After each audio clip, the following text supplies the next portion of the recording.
Hello guys, आप सभी का स्वागत है मेरे यूट्यूब चैनल पर। और जहां तक कि मैंने आपको बता ही दिया था, आपने थंबनेल मेरा देख ही लिया होगा कि इस वीडियो को देखने से पहले 10 बार सोच लें, क्योंकि ये ऐसा भी हो सकता है कि आपकी रात की नींद गायब हो जाए या आपको एहसास हो कि कोई आपके बराबर में है। तो गाइस, मैं यही आपसे कहना चाहता हूँ कि जो कमज़ोर दिल वाले हैं वो कृपया करके इस वीडियो से दूर रहें। और जो बाकी जो मेरी फैमिली है, अपनी फैमिली से मैं सबको सलाम नमस्कार और सभी को मैं स्वागत करता हूँ कि मैं ये फर्स्ट टाइम पहली वीडियो लेके आया हूँ। और जो मेरी फैमिली है, मैं अपनी फैमिली से यही कहना चाहता हूँ कि फ्रेंड्स, मेरी ये वीडियो है और आप लोग मुझे अगर कोऑपरेट करेंगे तो मैं आगे से आगे चलूँगा। मेरे जितने भी मेरे फैमिली मेम्बर बनेंगे मुझे बहुत अच्छा लगेगा। ठीक है भाइयों, बाकी मैं आपको अपनी कहानी सुनाना चाहता हूँ। ये कहानी मुझे श्री बंसल लाल ने भेजी है और वो बताते हैं कि आज से लगभग, जिस अभी तो फिलहाल वो रिटायर हो गए, उस टाइम वो रिटायर नहीं हुए थे, उनका तबादला हुआ था। और जब उनका तबादला हुआ तो वो उस टाइम एक ये जगह पड़ती है रायखेड़ा। एक रायखेड़ा नाम की एक जगह थी, वहाँ पर उनका तबादला हुआ। तो गाइस, जब उनका तबादला हो गया वहाँ पर, तो वो वहाँ पहुँचे। हालांकि उन्हें मना कर दिया गया था कि ऐसा है कि आप वहाँ जा तो रहे हो। उनके साथ में जो दूसरे थे स्टाफ वाले, उन्होंने उनसे बोला कि आप वहाँ जा तो रहे हो, मगर आप ध्यान रखिएगा इस बात का कि देखिए वहाँ पर कुछ ऐसी शक्तियाँ भी हैं कि आपको बड़े हिफाजत से रहनी पड़ेगी। और मैं तो ये कहता हूँ कि आप अपना तबादला कैंसिल करा लो। तो बोले नहीं, मुझे इन चीज़ों से कोई फ़र्क नहीं पड़ता है। और दोस्तों, मैंने आपको एक बात बताना तो भूल ही गया, ये उस टाइम की बात है, 1999 की बात है। 1999 की बात बताई है उन्होंने। और उन्होंने बोला है कि बस वसीम साहब, मैं आपको ये बात तो बता रहा हूँ मगर मैं खुद आज तक काँपता हूँ। मैं वहाँ से निकला, मेरी ट्रेन उस टाइम में मेरी ट्रेन थी, पैसेंजर गाड़ी चलती थी उस टाइम में रायखेड़ी के लिए। मैं यहाँ से मैंने पकड़ी दिल्ली से। और दिल्ली में एक जगह पड़ती है शाहदरा। शाहदरा से मैंने वो ट्रेन पकड़ी। ट्रेन पकड़ने के बाद में मैं बरेली पहुँचा। बरेली से फिर मुझे रायखेड़े की तरफ को जाना था। रायखेड़े के लिए लगभग बरेली से तकरीबन 22 किलोमीटर का सफ़र पड़ता है। कोई प्रॉब्लम नहीं हुई मुझे जाने में। बरेली जंक्शन बहुत बड़ा शहर था, मगर मैं पहुंच गया वहाँ। अब मैं वहाँ से जब मैं उतरने के बाद में फिर जब मैं वहाँ से थोड़ा आगे चला तो मुझे ऑटो मिल गया। मैंने बताया कि मुझे रायखेड़ा जाना है। तो बोले ठीक है, हम छोड़ देंगे आपको। उन्होंने अपना भाड़ा बताया, कितना मेरा भाड़ा है। मैंने कोई प्रॉब्लम नहीं है, आप ले लीजिएगा। तो मैं ऑटो में बैठ गया। उस टाइम में मैं बैठा और बैठने के बाद में फिर मैं वहाँ के लिए चल पड़ा। और दोस्तों, मैं बताना चाहता हूँ आपको कि उस टाइम में ये जो थ्री व्हीलर वगैरह जो आप देखते हैं ना, आप ये वाले थ्री व्हीलर नहीं चलते थे। वो कुछ बड़े टाइप के हुआ करते थे, गणेश टाइप के थ्री व्हीलर होते थे उस टाइम। तो वो बड़े चौड़े मुँह के इस टाइप के होते थे। तो हालांकि वो बहरहाल वो बैठ गए और बैठने के बाद में वो वहाँ के लिए रवाना हो गए।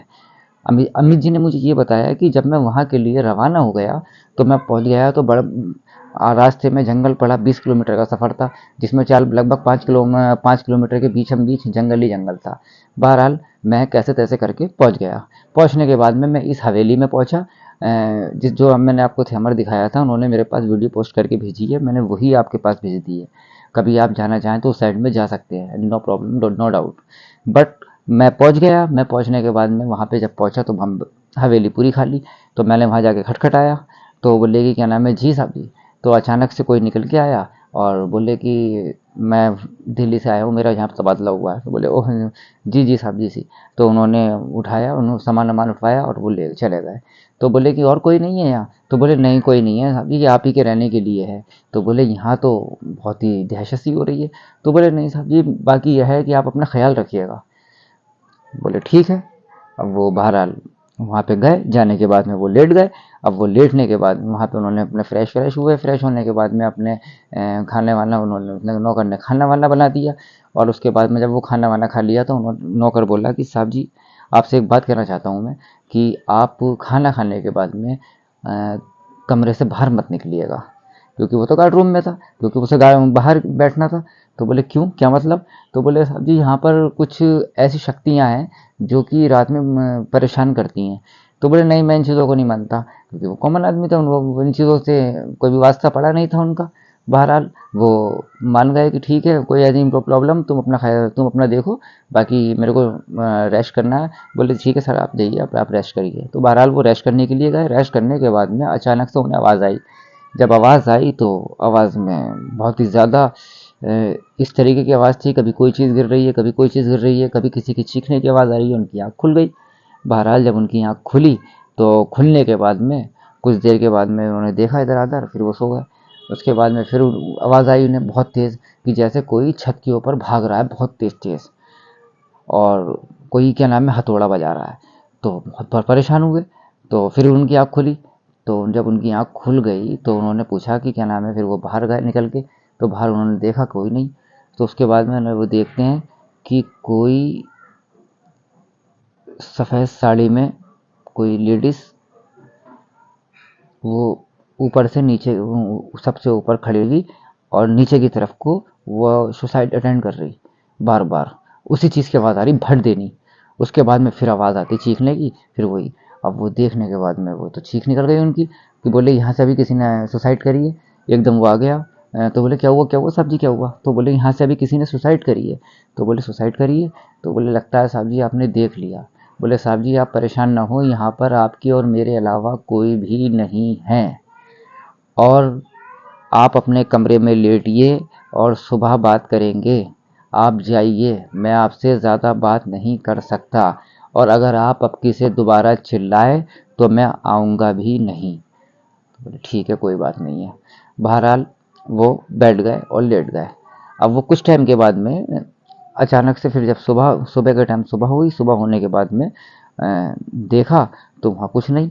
उसके बाद में उन्होंने, जब वो नौकर आया, नौकर से पूछा कि क्या हुआ? नौकर बोला क्या नाम है कि साहब जी आप कल रात बहुत डर गए थे। आप एक काम करिए, आप यहाँ से लगभग आधा किलोमीटर आगे ही थोड़ी सी दूरी पर एक गांव है, आप वहाँ रहना शुरू कर दीजिए। ये जगह आपके मतलब की नहीं है। तो हालांकि वो नौकर कहा जा रहा था। हालांकि एक बात और मैं बताना चाहता हूँ, उनसे ये बोला गया था कि आपको वहाँ जाना है। ये नहीं कहा गया था कि क्या नाम है हवेली वही है। उन्होंने खाली हवेली पूछी, उन्होंने कहा ठीक है, मेरा ट्रांसफ़र हुआ है, तो उन्होंने बुला लिया अंदर। बहरहाल अभी ये डाउट क्लियर नहीं हुआ था कि ये हवेली वही थी जहाँ इन्हें जाना था, या वो हवेली कोई गांव में थी। समझ रहे हैं आप बात को? मैं अभी आपको ही पहले ही क्लियर कर देता हूँ। बहरहाल उन्होंने फिर इस काम को करा, फिर वो गए। तो जब वो सो गए तो अगले दिन वो जो नौकर था, वो नौकर जब ये सो रहे थे तो उनके सामने आके खड़ा हो गया। साहब जी मैंने आपसे बोला था ना कि आप यहाँ से चले जाओ, आप नहीं माने, अब आप भी मरोगे। अब वो देखने लगा और चीखने लगा कि ये क्या हुआ, ये कैसे हुआ, ये क्या, कौन है? बहुत चिल्ला रहा, बहुत ज़्यादा। तो एकदम से वो कैसे तैसे करके जब वो गेट पे पहुंचा तो भैया गेट जो है बंद हो गया, वो गेट ही नहीं खुल रहा। फिर वो भागते भागते भागते भागते वो कैसे तैसे करके वो जीने पे ऊपर चढ़ा। चढ़ने के बाद में, और जहाँ पे पाँव रखे वहाँ से ही पत्थर नीचे गिरे, जहाँ पाँव रखे वहाँ से ही पत्थर नीचे गिरे। अब वो परेशान कि मैं क्या करूं। अच्छा, पीछे की तरफ को पानी एक तालाब सा बना हुआ था। उस तालाब में उसने इधर देखा उधर देखा। जब उसने देखा कि ऊपर कोई आ रहा है तो उसने वहां से जंप लगा दी। बहरहाल वो तालाब में तो नहीं गिर पाया, उसके बराबर में गिरा और वो बेहोश हो गया। अब वो सुबह के टाइम में कोई खेती बाड़ी वाले जो लोग होंगे वो जा रहे होंगे निकलते हुए, उन्होंने देखा। देखने के बाद में उठाया कि बोले यहाँ पे क्या कर रहे हो? तो बोले कि भाई मेरे साथ ऐसा ऐसा हुआ है। तो बोले मेरी हवेली में, और वो मेरा नौकर था। बोले कौन सी हवेली? बोले ये कौन सी हवेली है? तो बोले मैं तो यहाँ 2 दिन से हूँ। तो बोले क्या बात कर रहे हो आप, चलना ज़रा। तो बोले नहीं ऐसा नहीं हो सकता, आप 2 दिन से क्या हो, ये तो बहुत ज़माने से बंद पड़ी है और ये खाली है, ये टूटी हुई है अंदर से। बड़ा डाउट हुआ उसे। बोला ऐसा कैसे हो जाएगा? तो वो लेके गए, आप चलो मेरे साथ में। अब जितने भी थे लोग गाँव के 5-7 लोग, वो साथ में गए। अब जब पहुँचने के बाद में देखा तो वो उस कमरे में लेके गया जिस कमरे में था, वो था उसका बैग था। देखा तो वहाँ पर तो जाला ही जाला है, और कोई बैग उसका ऐसा ऐसा ही रखा हुआ है, और सालन वालन खाना वाना जो था सब्जी वगैरह वो वहाँ पर ऐसे ही पड़ी हुई है, बहुत सड़ी हुई। तो देखते ही उसे डर लगने लगा, और बोले यहाँ नौकर भी था। बोले कौन नौकर? तो बोले अपना नाम घनश्याम बता रहा था। तो बोले वो, बोले उसकी तो यहाँ पर, वो तो यहाँ मरा था। बोले वो कैसे मरा था? तो बोले उसने आत्महत्या करी थी, और बोले उसकी बीवी ने आत्महत्या करी थी, दोनों की आत्महत्या हुई भी थी।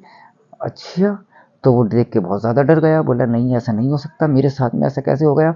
अब वो भागता हुआ गया, उसने देखा तो वहाँ कुछ नहीं, ना गेट ना कुछ। और उस टाइम में लाइट भी जलती थी, सब कुछ था, सारे कमरे इतने अच्छे तरीके से सजे हुए थे। जिस टाइम वो गया था बहुत प्यारी हवेली थी वो। और वो कैसे तैसे करके भैया वहाँ से निकल आया। अब अगली कहानी मैं लेके आऊँगा। आप लोगों से मेरी रिक्वेस्ट है कि आप मेरे चैनल को लाइक और सब्सक्राइब करें, और सभी मेरी फैमिली, नई नई फैमिली जो भी मेरी बनती है, प्लीज़ मुझे मेरी सपोर्ट करो आप। मेरी अगर आप सपोर्ट करोगे तो मैं आगे कुछ कर पाऊँगा। ठीक है मेरे भाइयों, मेरे दोस्तों, मेरे बड़ों, मेरे बुजुर्गों, अगर आपको हॉरर स्टोरी ज़्यादा ही समझ में आती है और ज़्यादा ही पसंद है तो कृपया करके आप मेरा चैनल लाइक और सब्सक्राइब करें। अभी मेरी स्पीच इतनी अच्छी नहीं है, क्योंकि मैं और यूट्यूबर की तरह नहीं हूँ कि उन्हें बोलने का एक सलीका होता है, एक मैनर्स होता है। बट मेरे पास में अभी इतना वो नहीं है। मैंने फर्स्ट टाइम पहला चैनल अपना चालू करा है, और आगे भी मैं आपको कहानी है एक से एक बढ़िया सुनाता रहूँगा। कृपया करके मेरा आप चैनल लाइक और सब्सक्राइब करें। धन्यवाद। मिलते हैं अगली नेक्स्ट वीडियो के साथ।